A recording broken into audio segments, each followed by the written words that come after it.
Nata në shpellë. Drita e mesazhit ishte shuar. Errësira kishte kapluar. Jetën mbi tokë e kishin bizotëruar ignoranca e padrejtësisë dhe e paganizmit. Njerëzimi kishte mbërritur një gjendje që meritonte vetëm zemrimin e Allahut. Në ky zemrim mund të shpëtonte vetëm ndonjë që kishte mbetur nga i tharët e librit.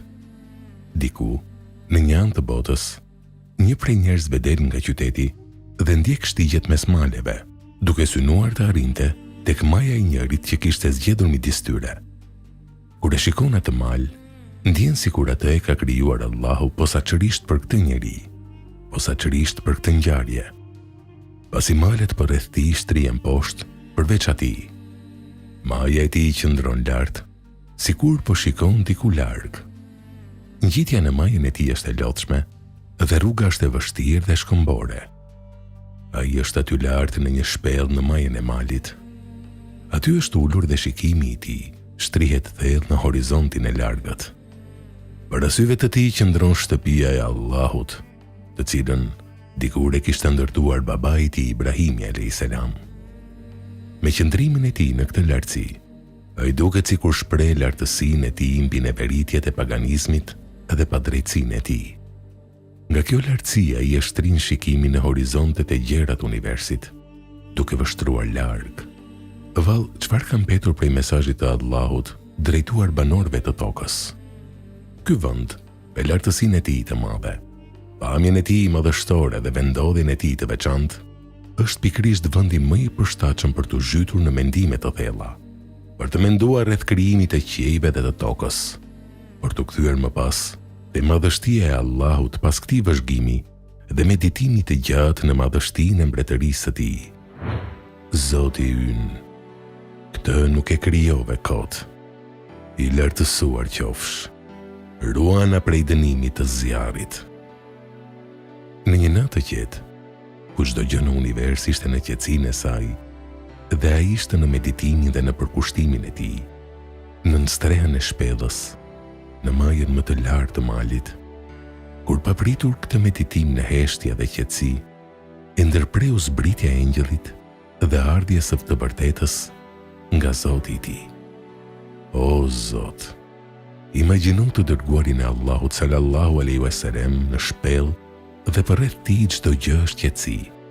Nuk dëgjohet asnjë zë, nuk ndihet askush. Ai nuk është pranë një rrukalimi apo pranë një vendbanimi. Pastaj, papritur, këtë qetësi të natës e ndërpret ardhjes së vërtetës dhe zbritja e engjëllit, papritur dhe pamenduar. Ai nuk po priste që t'i dërgohej një mesazh. Ai nuk po priste që t'i vinte shpallje. Ai nuk po priste të përgëzohej me ndonjë libër. Ti as nuk ke shpresuar se do të shpallet ty libri, por kjo është mëshirë e Zotit tënd. Çfarë frike mund ta kap njeriu në një moment të tillë, sado i fortë dhe i qetë që mund të jetë. Vërtet ardhja e engjëllit ishte një ndodhje e papritur, por dhe fjalët e tij ishin një tjetër befasim. Ikra, i thuhet, lexo, dikujt që kurrë nuk ka lexuar, as nuk ka shkruar. Ti, Muhammed, nuk ishe që lexoje ndonjë libër para këtij, e as që shkruaje atë me dorën tënde të djathtë. Pse atëherë do të dyshonin ata të prishurit? Prandaj, ai dha një përgjigje që nuk mund të ishte ndryshe. Unë nuk jam lexues, domethënë, unë nuk di të lexoj. Engjëlli e shtrëngoi fort derisa arriti kufirin e asaj që ai mund të duronte. Pastaj e lëshoi dhe përsëri i tha, lexo. Ai dha përsëri të njëjtën përgjigje. Unë nuk jam lexues dhe nuk di të lexoj. Engjëlli e shtrëngoi përsëri fort derisa arriti kulmin e durimit. Pastaj e lëshoi dhe, për herë të tretë, i tha, lexo. Ai dha përsëri të njëjtën përgjigje. Ai ishte i sinqertë në fjalët e tij që herën e parë. Prandaj nuk ndryshoi qëndrimin e tij, ndaj tha, unë nuk jam lexues Engjëlli e shtrëngoi fort për herë të tretë. Pastaj e lëshoi dhe i tha: "Lexo me emrin e Zotit tënd, i cili krijoi njeriun prej gjakut të ngjizur. Lexo për Zotin tënd bujar. Është ai që ua mësoi pendën, ja mësoi njeriut atë që nuk e dinte." Këto ajete, me fjalët dhe kuptimet e tyre, u ngulitën në zemër të dërguarit sallallahu alaihi wasallam. Pas kësaj, ai kthehet me nxitim në shtëpinë e tij, i tronditur. Zemra i rrihte fort, gjymtyrët i dridheshin. Kur hyri në shtëpi, i tha bashkëshortes së tij Hatixhes, radiallahu anha: Zemiluni,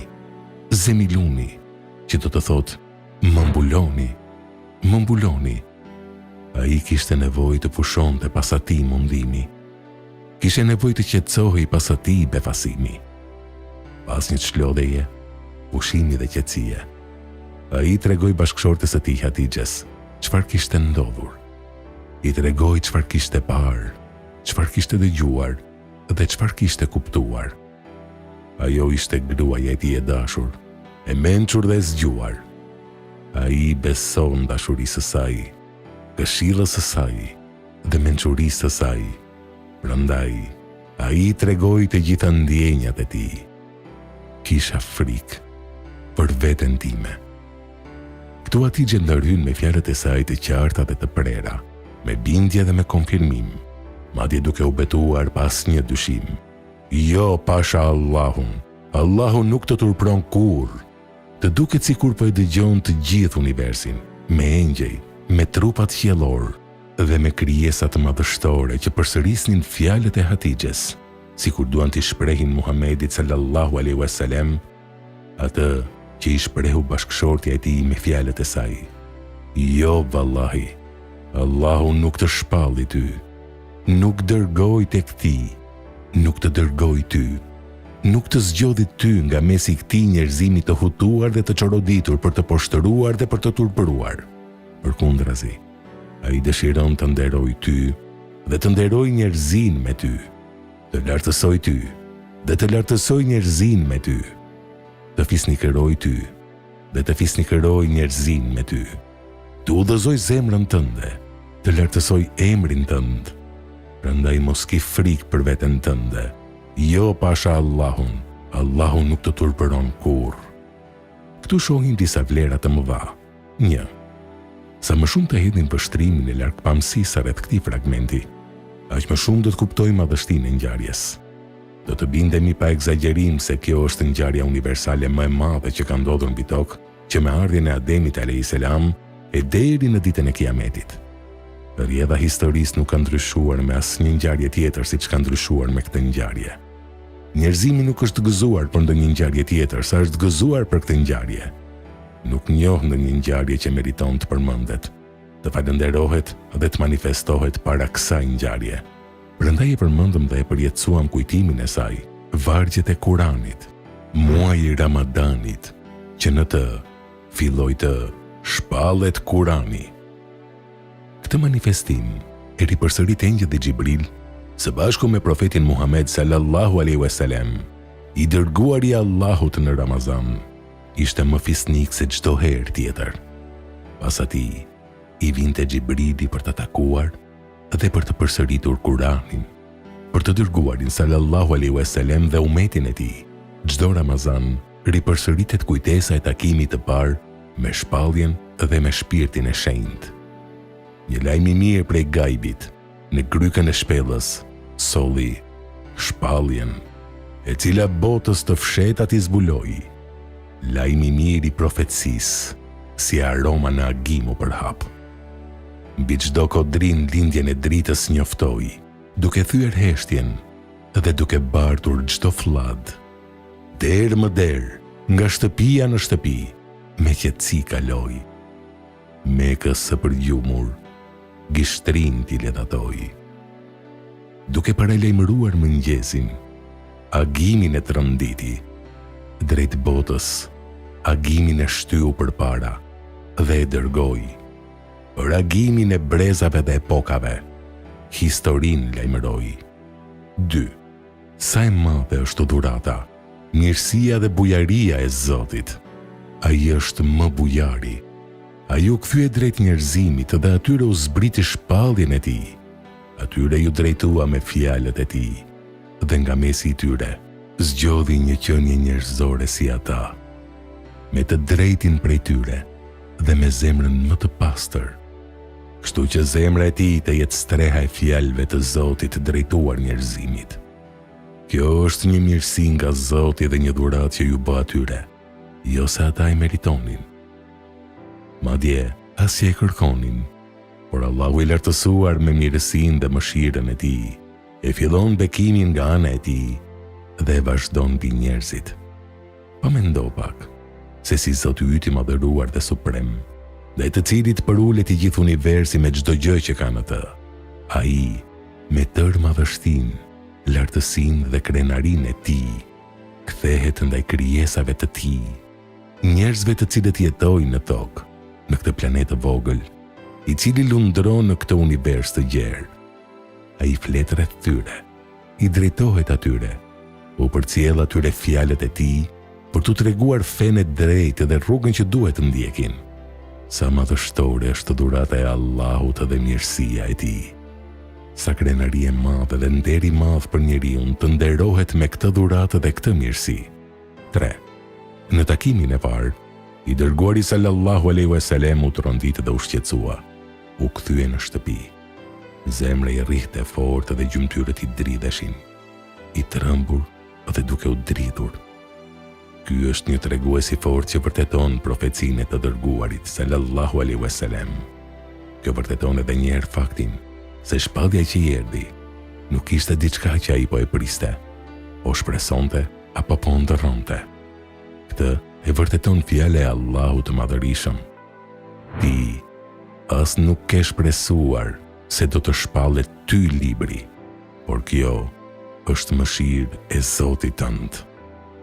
Ndërkohë, kishte njerëz nga ben Izraelit dhe të tjerë nga arabët që pretendonin të vinte shpallja prej Zotit, por Zoti me urtësinë e tij nuk e jep këtë mirësi atij që e pretendon, por atij që e meriton profecinë edhe është i aftë për ta mbartur peshën e mesazheve hyjnore. Më së miri Allahu e di ku ta vër dërgesën e vet. 4. Çdo fjalë në këto ajete është e qëllimshme në vetveten e saj.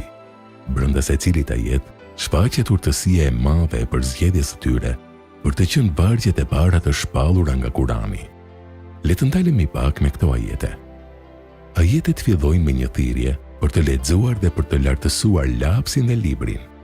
Të fjalë shpallën një pejgamberi që kurrë nuk ishte lexuar ndonjë libër, as nuk ishte shkruar ndonjëherë me dorën e tij.